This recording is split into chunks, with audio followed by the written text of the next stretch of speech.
Buonasera e ben ritrovati con il TG Flash di New Sicilia, di seguito i titoli più importanti del pomeriggio. Fare il punto sull'emergenza idrica in Sicilia, questo è l'obiettivo del convegno organizzato da Confagricoltura, durante il quale ha avuto luogo un confronto tra diversi rappresentanti istituzionali.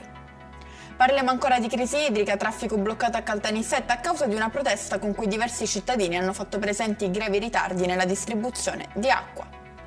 Arrivano le rassicurazioni dell'assessore regionale alle infrastrutture Alessandro Recò in merito alle risorse necessarie per i rimborsi relativi al caro voli. Saranno stanziati altri 6 milioni di euro per coprire tutte le richieste che arriveranno entro dicembre, ha dichiarato l'assessore. Ci spostiamo a Palermo, dove si è verificato un incidente tra un monopattino e un tram. A seguito dell'impatto è stata interrotta la linea che collega Borgo Nuovo con la stazione Notar Bartolo. Necessario l'intervento dei sanitari del 118 per trasportare in ospedale il ferito. Chiudiamo con il meteo. Il maltempo torna a minacciare la Sicilia con piogge che in mattinata si abbatteranno a Palermo e a Trapani per poi spostarsi nel pomeriggio a Messina, Agrigento e Caltanissetta. E con questo è tutto, prossimo appuntamento domani alle 13:30. Grazie per averci seguito, arrivederci.